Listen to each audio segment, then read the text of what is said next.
Hello, I've just started a YouTube channel so people can follow my journey on the next few months, and my name's Howard.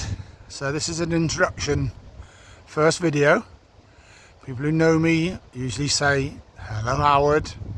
Some people call me Howie who know me really well, and anybody who was in the Royal Marines with me when I was very young knows me as Jonah. So that's the introduction over with. So today I'm down in a beautiful meadow in Devon, and this meadow is overlooked by an escarpment on the top of there. You can probably make it out through the trees. So for the last 5 years I've been investigating a mound that a friend pointed out to me in a field that he didn't think was natural, and it's up the top of that escarpment. I've been investigating it for 5 years, and I've been digging it with help with some volunteers for the last 6 months. We proved enough evidence a month ago for the Devon County archaeologists to fund an outside company to do a geophys survey on the mound. They carried out that mound last Wednesday, and now we're waiting for the results.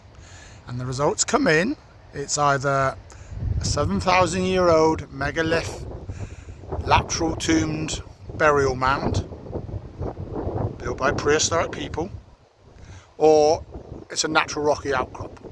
That's it.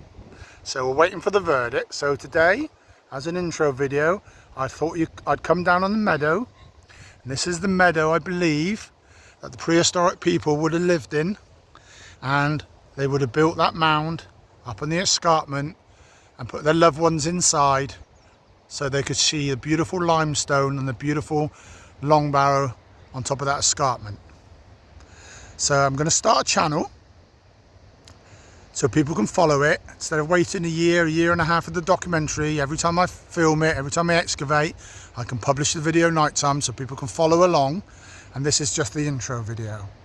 But interestingly enough, while I'm down here, there's a stream there, runs all the way down there and goes to an estuary about half a mile down. So that stream comes up here, and interestingly enough, in that corner, which I've never seen before in all my time of searching, I've searched a lot, I've searched shipwrecks, I've been up to Shetlands, I've been all around the UK, Cornwall, I've dived on shipwrecks, found stuff. About 2 miles from here, 10 years ago, I found an Iron Age settlement that we excavated. And all my times of field walking, all my times of searching, I've never seen a place where 3 springs from completely different directions meet in one spot. So those in the corner there in the field is where 3 springs all meet to form that stream that then falls down to the estuary. So I'm going to climb over there in a minute. I'm going to have a look around and see what I can find. I'll shoot more video, and I'll show you where the springs join, which is would have been so spiritual, would have been really, I don't know, just unworldly for prehistoric people that 3 springs met in the same place. Okay, I'll get back to you.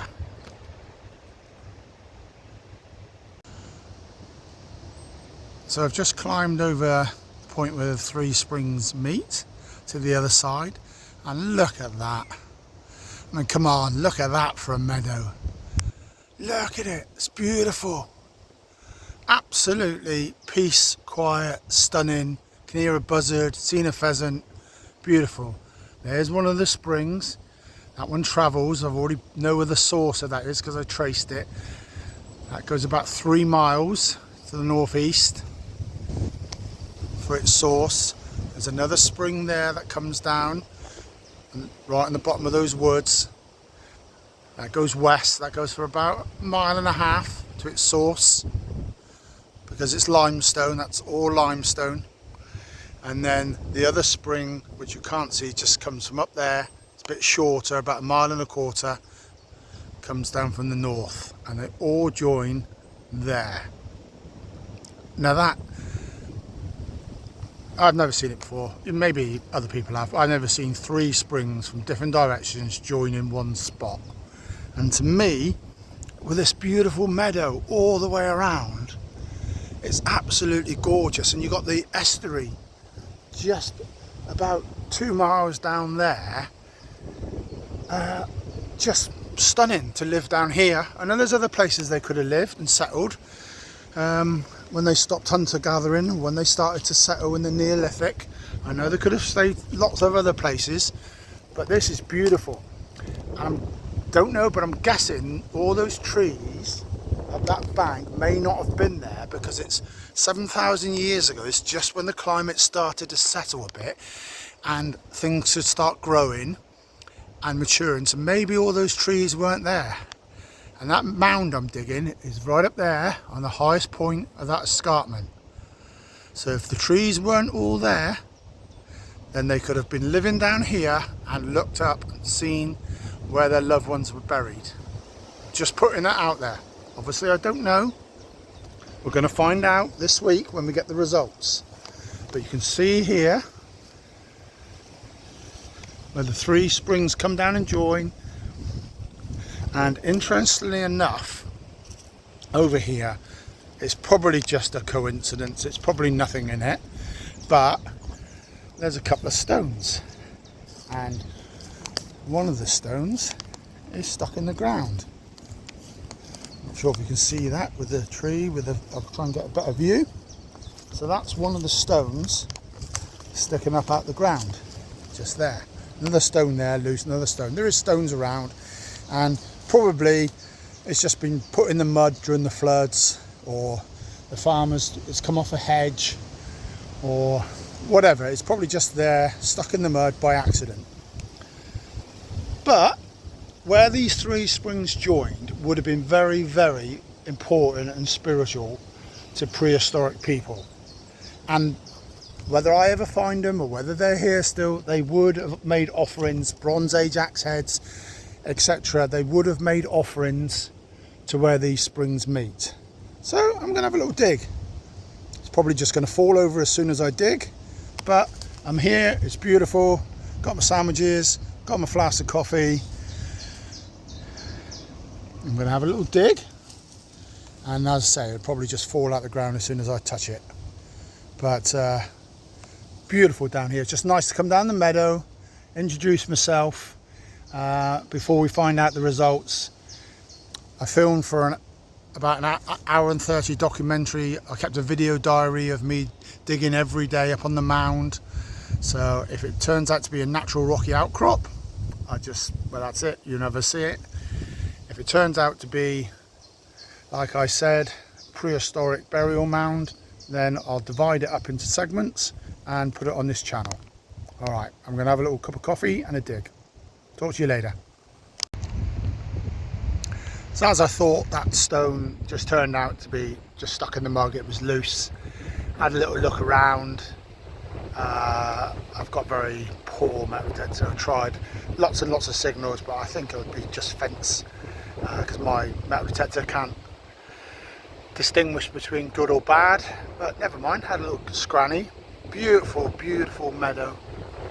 And just the other side now, so back to where those trees where the 3 springs meet. And up there on the escarpment, if you can see that, is where the mound is.